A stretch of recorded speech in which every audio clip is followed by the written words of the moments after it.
paix de Dieu soit avec nous. Amen. Je vous salue au nom de notre Seigneur Jésus-Christ. Amen. Que les anges de Dieu qui sont descendus en 1947 dans la forêt d'Amanguin, où le serviteur de Dieu était tout seul. Il n'y avait personne à côté de lui. Afin de lui révéler cette église, dont certains rentrent même par un trou pour venir. Certains par la fenêtre, certains, je ne sais pas comment ils font, ils cassent la porte, mais d'autres rentrent grandement dans une porte ouverte. Et c'est ça, vous et moi, qui nous sommes souvenus que ce Dieu qui s'est révélé à Papa Chofa et qui a dit qu'il est le même hier, aujourd'hui, à toujours. Il lui a dit, je suis venu en ce moment-là pour donner la vie. Pour que les hommes, les femmes aient la vie et qu'il a l'abondance. Dieu n'a pas changé. C'est la mission à laquelle le Père, à laquelle l'associé, il lui a confié. Il dit, va là-bas, dans ce monde, fais de tous ces hommes, ces femmes-là, des élus de Dieu, afin qu'ils passent de la mort à la vie. Qu'ils aient vraiment la vie. Pas une petite vie, un vie en abondance. Car quand je vois leur vie sentimentale, quand j'observe leur vie sociale, quand je regarde leur vie professionnelle, c'est pathétique. C'est vraiment misérable. Je voudrais que, comme ils sont morts là, certains se soucient d'un bien matériel, ce bien matériel, même quand je leur donne, ils ne sont même pas reconnaissants. Ils s'en fichent, ils pensent que c'est leur force, c'est leur puissance, je ne sais pas quoi qui leur a offert ça. Quand ils rentrent même dans ma maison, c'est comme s'ils allaient, je ne sais pas, au cinéma, je vois qu'on a peur. Hein. Quand ils rentrent dans ma maison, c'est comme s'ils se sentent perdus. Je dis, mais je vais où? Comme si on les a amenés dans un camp, les guillotinés. Est-ce qu'ils comprennent que je les aime? Est-ce qu'ils comprennent l'amour que je leur porte? Et je leur demande simplement qu'ils plongent leur regard sur cet amour qui a été manifesté sur la croix. Tout ce que je demande. Parce que ce Jésus-là, il est le royaume. Il est non seulement le royaume, le roi des rois, mais en lui-même, il constitue un royaume. Jésus est un royaume. Ça, beaucoup de chrétiens ne comprennent pas. Jésus est un royaume. Donc, nous devons comprendre que, comme il est venu pour nous donner la vie, afin que nous ayons l'abondance, lorsque nous sommes à l'intérieur de Jésus, lorsque nous avons Jésus en nous, nous avons ces bénédictions, cette vie en abondance, cette grâce inimaginable au nom du Seigneur.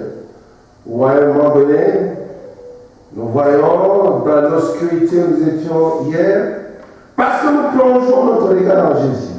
Nous ne fixons que notre regard sur lui. En voyant, je me suis dit, mais tiens, oui, en faisant confiance à ce Jésus-là, nous voyons comment nous passons honnêtement de la mort à la vie. Amen. Au tout d'un coup, dans notre vie affective, il y a le rayon du soleil qui rentre dans notre vie, dans notre cœur, qui porte tant de blessures, tant de déceptions. Et lui maintenant, il vient guérir. Que son nom soit glorifié. Amen. Il rentre dans notre corps, qui est miné de maladie.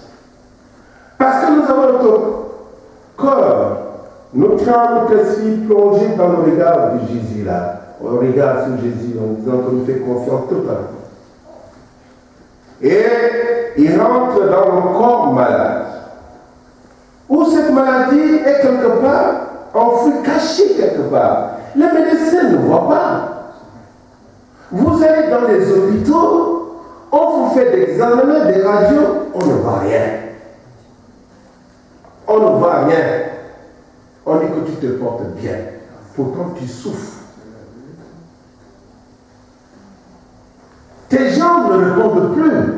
Tes os sont fatigués. Ton cerveau est malade.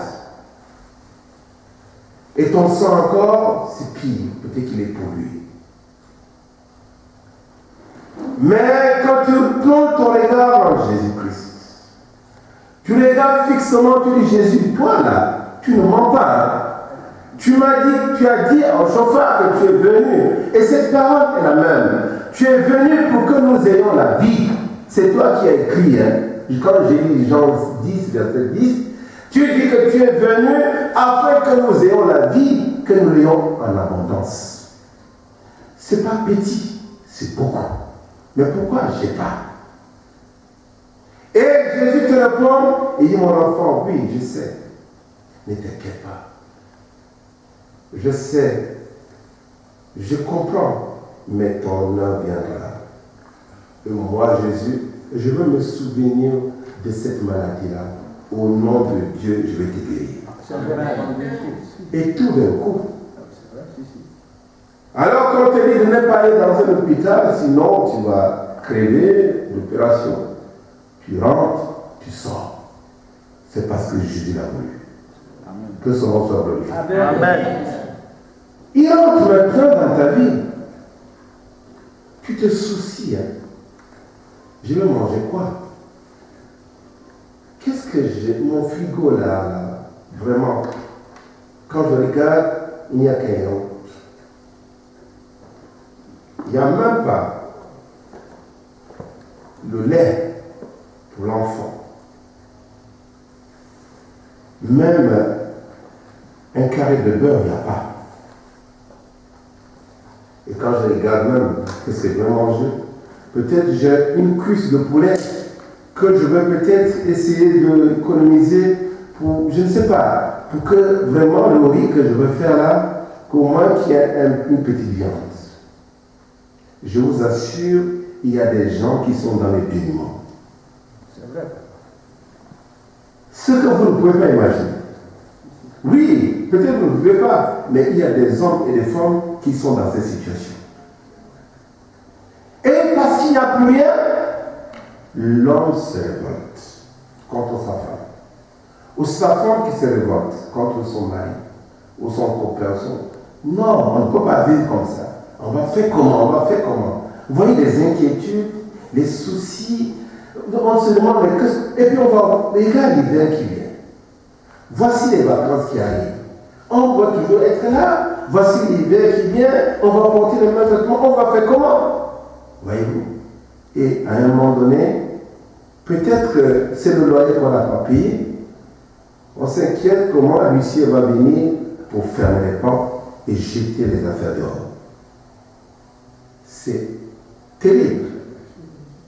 Le policier a écrit, il t'envoie une copie, il écoute, fais gaffe, dans 2 jours, on va descendre. Tu paniques. Mais tout d'un coup, parce que tu es le regard plongé sur Jésus, un miracle s'opère. La mairie t'écrit en te disant qu'on t'a fait grâce. Amen. Les loyers ont été effacés. Parce que la CAF, peut-être, il y avait l'argent qu'on te devait, on a épongé la dette. Amen.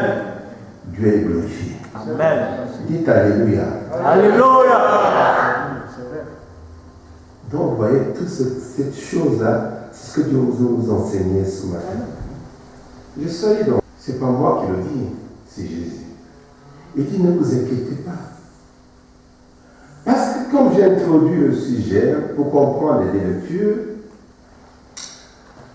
nous avons une clé pourtant.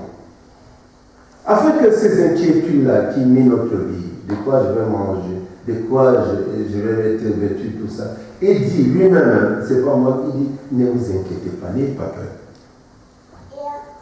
La solution, elle est là. Que nos parents n'ont pas pu, ou n'ont pas voulu mettre en pratique. Et ça constitue un obstacle majeur à la bénédiction. Je vous assure. C'est-à-dire que si l'on comprend, par rapport à ces paroles que nous allons essayer de méditer ensemble, dans la première lecture, où il nous parle de la dîme du troisième année. La dîme de la troisième année. Et dans la deuxième lecture, il nous fait comprendre que, vous voyez, si vous écoutez ma loi, si vous comprenez ce que je considère dans ce qui concerne la dîme et les offrandes, les biens matériels, que moi, Dieu, je donne, pour que tu les gères dans le monde, pour demain tu vas passer. Si tu comprends comment est-ce que tu dois gérer ces biens-là, pourquoi tu dois t'inquiéter maintenant? Pourquoi tu t'inquiéterais? Puisqu'en fait, tu le fais dans la crème mon nom, en m'honorant mon Dieu qui te donne tout ça. Donc tu les gères comme je veux, les dîmes et les offrandes. Tu le fais selon la loi que je te donne. C'est une loi, c'est un commandement. Si tu comprends que c'est la source de ta bénédiction, au nom du Seigneur, tu fais tout ton effort. Dès lors que tu es béni, dès lors que tu as un petit travail, dès lors que tu as un petit revenu, en pensant d'abord à Dieu, avant de penser à tes propres problèmes. C'est ça le royaume de Dieu recherché. Tu penses d'abord à Dieu. Tu essaies de penser, qu'est-ce que je veux mettre d'abord en contribution pour mon Dieu? Ce Dieu qui m'a donné. On prépare une fête de moisson. Une fête de moisson annuelle. C'est pas tous les jours. Une fois par an. On te dit de donner 100 euros, 200 euros. Tu dois penser, mais qu'est-ce que je veux faire pour ce Dieu qui me donne tout? 100 euros, même si je donne 10 euros tous les mois en calculant. Or, pourtant, tu vas penser à économiser pour faire ceci, pour faire cela, et ainsi de suite. Or, cet argent-là, Dieu peut te le retirer. Il peut te frapper de malédiction. Parce que tu n'as pas compris l'usage que tu dois faire des biens qu'il te donne. Est-ce que tu as compris que c'est pour être généreux? Cet argent qu'on te donne, tu dois faire des offrandes, venir donner aux pauvres, aux malheureux qui sont dans le besoin. Il y a ce qu'on appelle la restitution, même dans le monde. On redistribue les biens, les richesses du monde. Quand les gens sont riches, ils redonnent aux autres. C'est pourquoi on lève des impôts. Le gouvernement lève des impôts pour aider les hommes et les femmes à travers des associations, à travers de certaines cellules pour aider les pauvres. Est-ce que toi maintenant, ton argent, qu'est-ce que tu en fais? Est-ce que tu te dis maintenant c'est Dieu qui t'a offert ces biens? Est-ce que tu raisonnes? Donc c'est toutes ces choses que Dieu veut que nous puissions comprendre, afin que lorsque nous sommes dans le problème, parce que nous avons fait ce que Dieu a demandé, nous soyons plus inquiets. Et cette manière de se comporter, c'est une manière de... C'est comme si tu vendais tout ce que tu possèdes. Parce que de sortir l'argent de ta poche, tu as 1100 euros, ou bien 900 euros, que tu reçois. Enlever tes 90 francs, quand ils vont dire euros pour donner pour la dîme, c'est difficile. Je vous assure. C'est comme si c'est un sacrifice, je ne sais pas comment. Tu calcules d'abord tes biens. Est-ce que je veux payer le loyer? Est-ce que je veux faire ceci? Est-ce que je veux d'abord faire ça? Avant de penser à le reste, tu dis, mais tiens, maintenant je vais donner à Dieu. Or, rechercher le royaume des cieux, c'est mettre Jésus d'abord en la première place. Amen. Lui faire confiance d'abord, parce que tous les problèmes, c'est lui qui les résout. En vérité.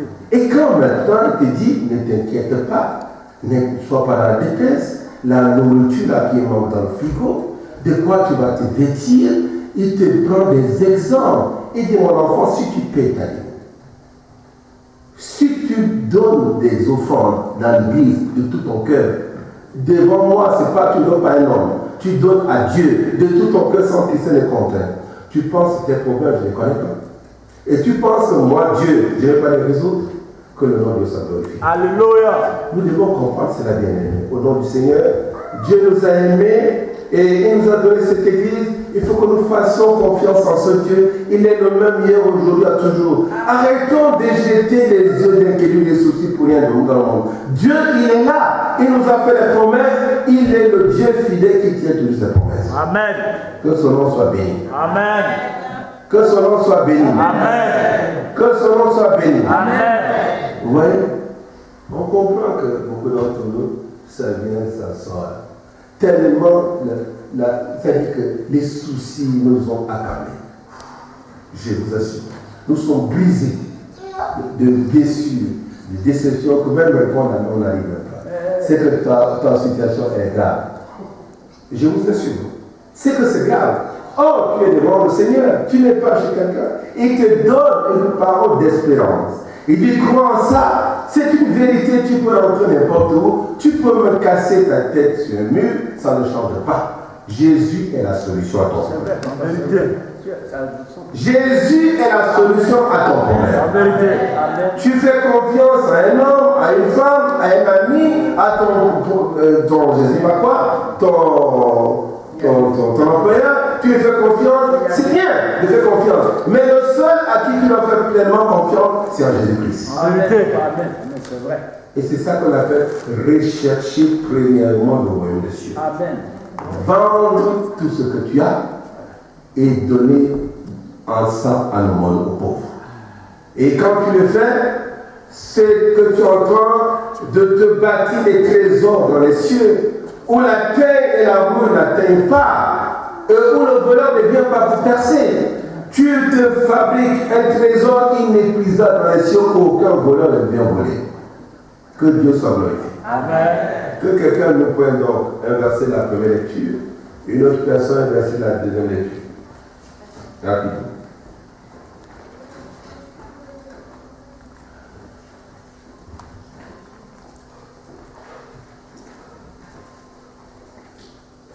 Deutéronome 26, vous avez fermé les livres.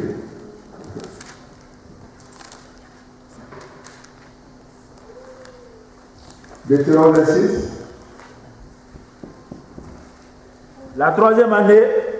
La troisième année. L'année de la dîme. L'année de la dîme. Lorsque tu auras fini de prélever toute la dîme oui. de tes produits, tu la donneras aux Lévites, à l'étranger, à l'orphelin et à la veuve. Et ils mangeront.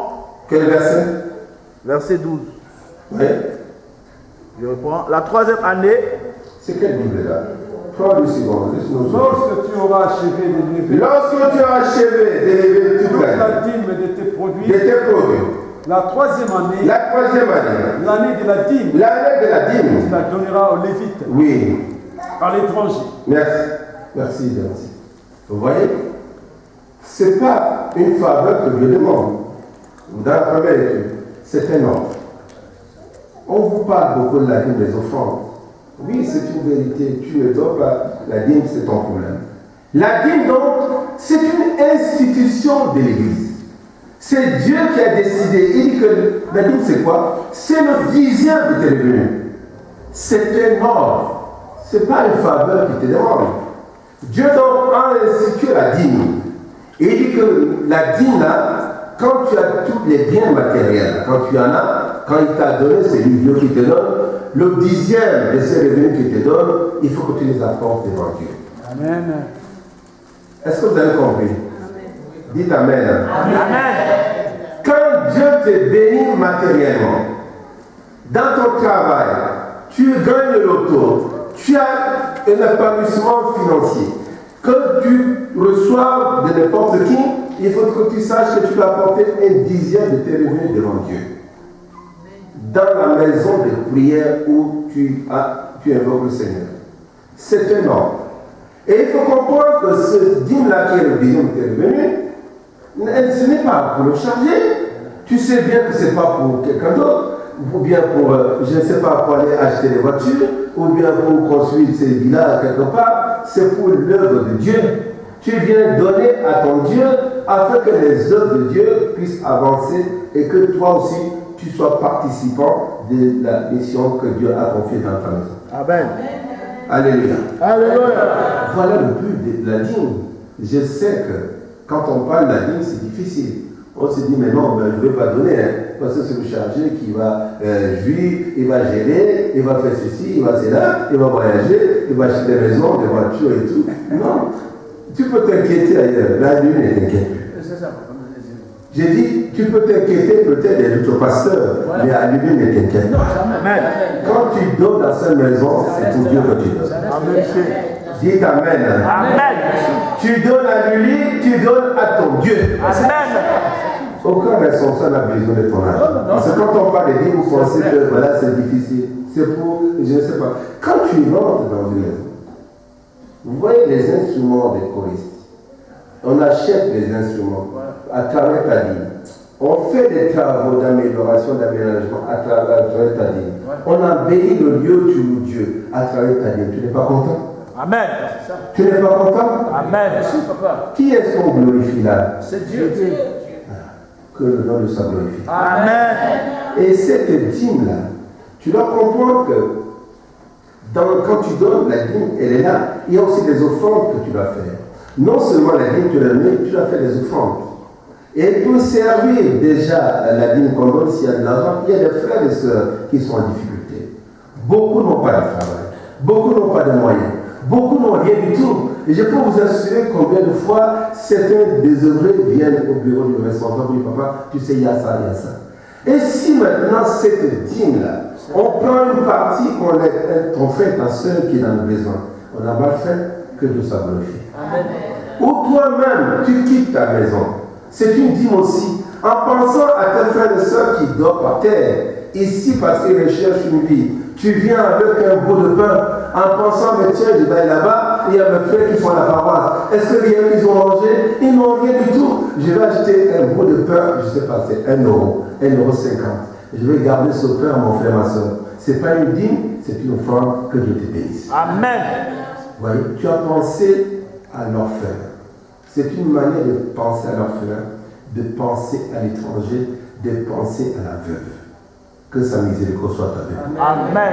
Et là, maintenant, la deuxième lecture, tu vas voir pourquoi tu dois être inquiet. Si tu fais la volonté de Dieu de cette manière, pourquoi tu dois être inquiet? C'est à toi que Jésus s'adresse maintenant à la parole de confiance. Et dans ce cas, ne t'inquiète pas puisque tu as fait ce que tu demandes. Pourquoi tu dois... Ton action, c'est une manière de montrer que tu recherches le royaume des cieux. Tu me fais confiance en moi parce que tu obéis à la loi, le commandement de Dieu. Et tu ne peux pas tromper Dieu parce que Dieu connaît. Et cette remarque, il a fait au peuple d'Israël. Que quelqu'un nous prenne d'abord la deuxième lecture, rapidement, parce qu'il nous reste 10 minutes. Deuxième lecture. Oh, bien aimé, c'est difficile, je vous assure. Oui. Ouais. Jésus dit ensuite à ses disciples. Jésus dit ensuite à ses disciples. C'est pourquoi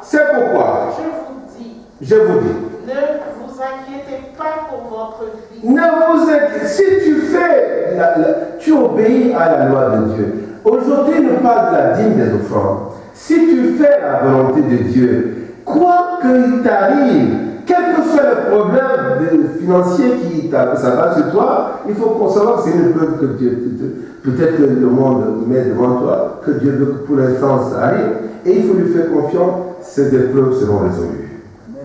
Dites Amen. Amen. Ces épreuves seront résolues. Amen. Parce que vous faites confiance au Seigneur. Amen. Au nom de Dieu, ces épreuves vont passer. Amen. Oui. De ce que vous mangerez. De ce que tu vas manger. Ni pour votre corps. Ni votre corps, de ce que vous serez vêtus. La vie est plus que la nourriture. La vie est plus que la nourriture. Le corps plus que le vêtement. Voilà. Verset 31 surtout. Qu'est-ce que vous devez faire? Alors, car toutes ces choses. Ce sont les païens du monde qui les recherchent. Oui. Et vous maintenant, vous qui payez votre dîme, qui faites des offrandes selon le commandement de Dieu, qu'est-ce que vous devez faire? Votre Père sait tout ce avez besoin. Oui. Cherchez plutôt le Cherchez plutôt, parce qu'en payant la dîme, c'est une manière de dire Seigneur, c'est toi que je cherche. Je te fais confiance. C'est une manière de dire Seigneur, je suis en train de me faire des trésors. Parce qu'en ce moment-là, je vous assure que votre maison ne manquera jamais de rien. Amen. Elle ne manquera jamais de rien. Amen. Vous ne serez jamais pauvre. Même si à un moment donné vous traversez des difficultés, le Seigneur vous accompagnera. C'est vrai, papa, c'est vrai. C'est vrai. C'est ça, rechercher le royaume des cieux. Laisse-moi. Et c'est une manière pour vous, lorsque vous payez la dîme, ou lorsque vous faites des offrandes, c'est une manière aussi pour vous, de façon spirituelle, de vous faire des trésors dans les cieux. Les trésors dans les cieux, ou à un moment donné, les bénédictions du ciel. Où chaque fois que vous êtes dans le besoin, votre trésor dans les cieux, là, les vents du ciel s'ouvrent et la pluie des grâces descend dans votre vie. Or, l'homme ne comprend pas. Jésus était conscient de ça. Il dit que gardez-vous. Pourquoi vous ne soyez pas comme les Juifs là, à qui Dieu a demandé de payer leur dîme, ils trompaient Dieu. Moi, je vous dis, gardez-vous de toute avarice. Votre vie ne dépend pas des biens que vous possédez. Quelle que soit la richesse que vous avez, votre vie ne dépend pas de toi. Il s'adressait à un riche insensé. Il dit donc, gardez-vous de vos richesses. Luc 12, à partir du verset 15. Il a mis en garde pour ceux qui n'arrivent pas à donner, de payer leur dîme, de faire des offrandes. Il a mis en garde à tous ces gens-là. C'est eux qui sont inquiets. Quand ils viennent dans les églises, tu vois, ils sont anxieux. C'est comme si le monde se coulait. Parce qu'ils ne comprennent pas la parole de Dieu, ils ne mettent pas en pratique ce que Dieu leur demande. Donc quand ils rentrent dans les églises, vous voyez, ils sont tristes. C'est comme si quelqu'un l'a frappé. Oui. Puis il leur dit, gardez-vous avec soin de toute avarice. L'avarice, c'est quand tu ne payes pas ta dîme. C'est quand tu ne contribues pas. Et à la fin de moisson, les contributions de l'Église qui sont imposées par Dieu, tu ne donnes pas et tu attends les bénédictions de Dieu. Voilà. Qu'est-ce que tu veux que Dieu te fasse? Car la vie d'un homme ne dépend pas de ses biens. Ne dépend pas de ses biens. Serait-il dans Fut-il dans l'abondance? Et cette remarque, le Seigneur l'a faite auprès de son peuple juif. Dans Malachie, il dit que son peuple le trompe. Ils ne viennent pas avec leur dîme. Il dit, un homme trompe-t-il Dieu? Il venait à l'époque parce qu'il ne comprenait pas l'importance des grâces que Dieu leur accordait. Elle ne savait pas que les bénédictions de ce verset venaient du Seigneur. Donc Dieu leur dit, à travers le prophète Malachie, en leur faisant comprendre que vous me trompez tous. Le peuple, tout le peuple me trompe. Les enfants d'Israël me trompent. Et ils posent demander, mais en quoi nous te trompons? Dieu dit, mais écoute, vous me trompez à travers vos dîmes. Vous ne savez pas quand même que je vous ai donné cette loi. Et quand vous venez devant moi, vous ne faites pas ce que je vous demande.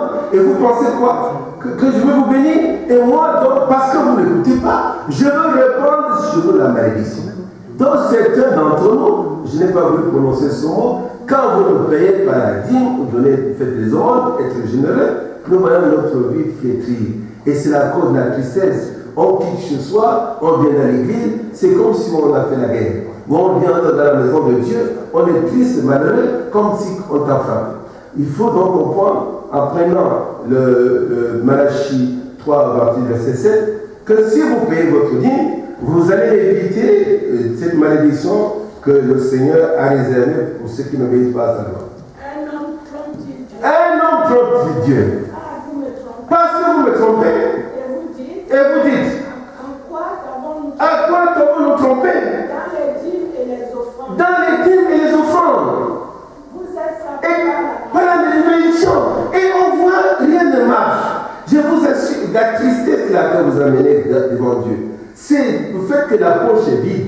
Il n'y a pas un radis. Peut-être qu'en venant même ici, tu as resquillé le train. Tu n'as même pas payé le ticket parce qu'il n'y a pas d'argent. Or, à un moment donné, quand tu es béni, tu as oublié Dieu. Tu ne t'es pas souvenu de lui. Et tu es flair de malédiction.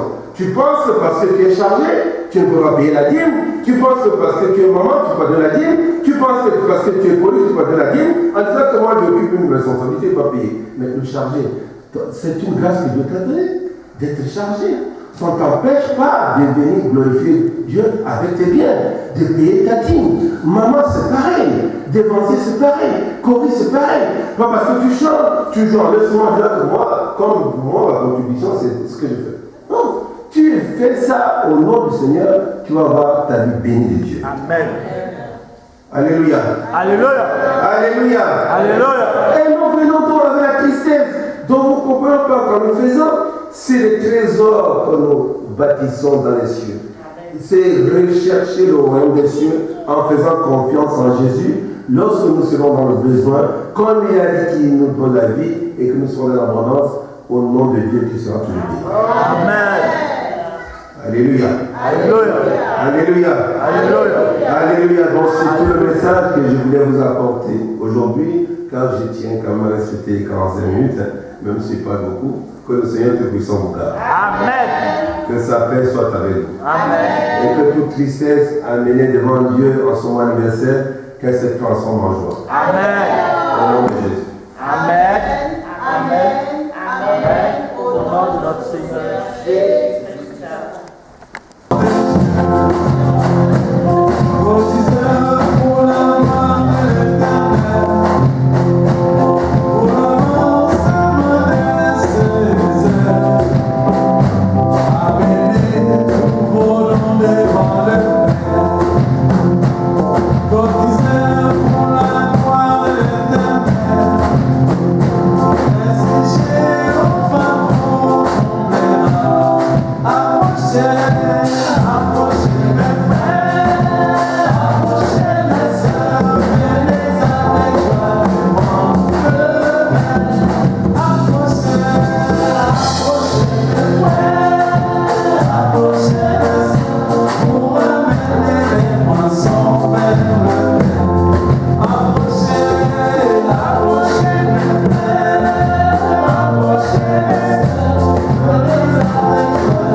fatigué. Amen. Alors on a raccourci un peu pour permettre à notre papa d'aller se reposer. Amen. Que le nom de Dieu soit béni. Amen. Remercie.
Jésus-Christ,